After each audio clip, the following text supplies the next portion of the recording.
Assalamualaikum warahmatullahi wabarakatuh. Selamat pagi, siang, sore, atau malam. Saya Raul Halif Akbar dan di sini saya akan membawakan segmen terbaru dari TV Vokasi yaitu Quarantine Flash.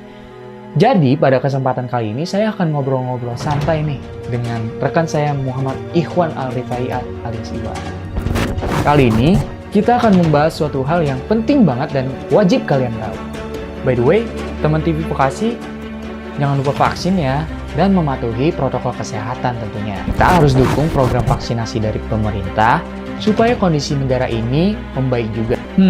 Romannya semester 4 nanti kuliahnya bakal offline nih teman TV Vokasi. Tapi adik-adik kita yang duduk di bangku SD, SMP, dan SMA sudah memulai pembelajaran tatap muka loh teman TV Vokasi.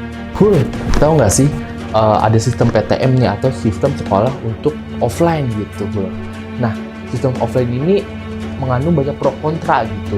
Banyak yang beranggapan bahwa PTM ini justru bakal memberikan klaster baru COVID-19 di bidang pendidikan gitu. Nah, dari beberapa info yang saya sudah ketahui dan saya sudah dapat bahwa PTM ini memang bisa memunculkan klaster baru atau menambah penderita COVID-19. Memang betul, karena kondisinya saat ini kita masih terperangkap oleh kondisional COVID-19 di lingkungan kita gitu, dan masih ada pandemi dan virus-virus di sekitar kita. Kenapa begitu? Karena kita masih hidup berdampingan sama COVID-19. Akibatnya dari PTM ini selain menambah kasus kenaikan COVID-19 di Indonesia, orang tua pun merasa khawatir saat melepas anak-anaknya ke sekolah. Karena anak-anak yang sudah ke sekolah pastinya sudah divaksin, tapi tidak menutup kemungkinan anak-anak sekolah ini bisa terpengaruhi atau bisa terpapar oleh COVID-19 gitu. Sebenarnya banyak sisi positif dan juga negatifnya.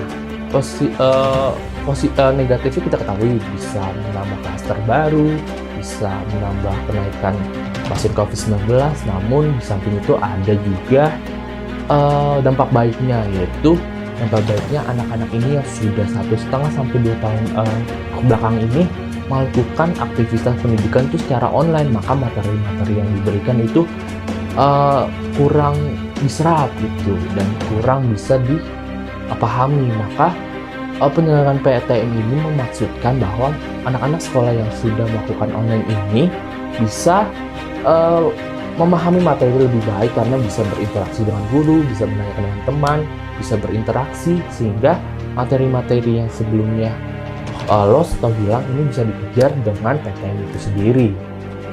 Nah, kalau begitu setuju nggak Hul tentang PTM ini gitu diselenggarakan di Indonesia? Baik atau buruknya gitu. Menurut Rahul gimana nih? Kalau diperhatiin lebih lanjut sih ngeri juga ya, Wak. Malah ada kabar kalau ada gelombang 3 kasus COVID-19 di akhir tahun. Asli kita semua harus waspada dan wanti-wanti banget sih. Walaupun nggak harus ada gelombang 3 dulu baru waspada ya teman TV Vokasi. Mungkin lebih memperketat prokesnya dan lebih diperhatikan lagi kalau COVID-19 itu ada dan masih ada. Karena masih banyak orang yang nggak percaya bahwa COVID-19 itu ada, bahkan sampai mengabaikan semua prokes yang sudah jadi aturan pemerintah. Kalau gelombang 3 kasus COVID-19 ada di akhir tahun, mungkin nantinya pemerintah akan memperketat aturan-aturan yang ada nih, Wak. Ya pastinya kayak ada jenjang pendidikan dari PAUD, SD, SMP, SMA, kuliah. Di setiap daerah mempunyai klaster baru COVID-19. Sebenarnya sih agak ngeri juga saya tentang klaster-klaster ini. Tapi kok pandemi COVID-19 nggak berakhir-berakhir ya?